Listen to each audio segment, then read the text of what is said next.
พี่น้องที่อยู่ทางเมืองไทยแล้วก็พ่อแม่พี่น้องที่อยู่ในต่างแดนนะจ๊ะเนาะแล้วก็พ่อแม่พี่น้องอยู่ทางเมืองลาวนะจ๊ะเนาะจ้ามื้อนี้บ่ได้ไปกินข้าวร้านอาหารมื้อนี้เฮ็ดกับข้าวกินเองจ้านี่ก็จะเป็นแกงหน่อไม้น่ะเป็นหน่อไม้กระป๋องนะจ๊ะหน่อไม้กระป๋องที่ว่ามียานางมาเรียบร้อยแล้วนะใส่เห็ดผึ่งหวานก็ไปเก็บเองจ้ะใส่ซองฟิตไว้เนาะใส่ซองฟิตไว้แล้วก็มีเห็ดซองปิญญองกระป๋องมาใส่ผสมกันเครื่องก็บ่ครบดอกจ้ะเพราะว่าใบแมงลักก็บ่มีเนาะก็ใส่เท่าที่มีก็ได้ดอกซุกินีมาดอกซุกินีมันคล้ายๆดอกฟักทองเนาะจ้ะเนาะก็เลยซื้อดอกไอ้ซุกินีมาใส่บวบบ่ได้ซื้อมันมีบวบฝรั่งอยู่แต่ก็บ่ได้ซื้อแต่ได้ดอกซุกินีมาก็เลยใส่แต่ดอกซุกินี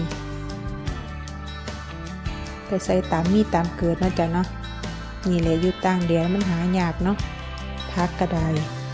ก็ใส่เท่าที่มันมีเบิ่งหน้าตาบ่เป็นตาแซ่บเนาะจ้ะแต่ก็ซิมเบิ่งแล้วก็แซ่บอยู่เด้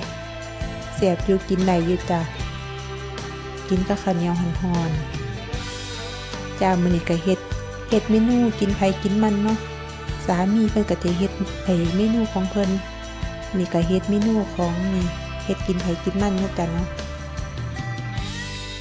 นี่ก็จะเป็นข้าวเหนียวก็เป็นข้าวเหนียวดำจ้ะข้าวเหนียวดำนึ่งผสมกันเอาข้าวเหนียวสีขาวกับสีดำผสมใส่กันถ้านึ่งแต่สีดำมันจะแข็งเนาะก็เลยผสมใส่กันเต็มกระติบเลย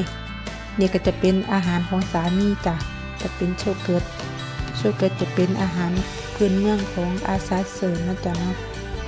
อยู่ทางทิศตะวันออกเฉียงเหนือของประเทศฝรั่งเศสจะติดประเทศสวิตเซอร์แลนด์แล้วก็ติดประเทศเยอรมันอันที่ใส่ก็จะมีหมู3ชั้นก็มีไส้กรอกแล้วก็มีหมูเข้มแล้วก็มีกะหล่ำดองจากกะหล่ำดองที่เขาซอยเป็นฝอยๆแล้วก็ไปดองนี่ก็จะเป็นหมอตุนก็จะใส่ไว้นี่จะเป็นทีใส่กับมีฮอทดอกจ้ะมีฮอทดอกมีไส้กรอกเนาะกับมีมันฝรั่งอันที่ตุนเนี่ยก็จะมีไว้ขายจะใส่ไว้ขายนี่ก็จะเฮ็ดเสร็จแล้วจ้ะเฮ็ดเสร็จแล้วก็หน้าตาจะเป็นแบบนี้จ้าถ้าชอบคลิปนี้ก็ฝากกดไลค์กดแชร์กดติดตามกดกระดิ่งไว้นำด้วยจ้าเพื่อจะได้บ่พลาดคลิปต่อไปจ้าสำหรับมื้อนี้ก็แค่นี้ละจ้าไว้เจอกันในคลิปหน้าเนาะจ้าสวัสดีจ้า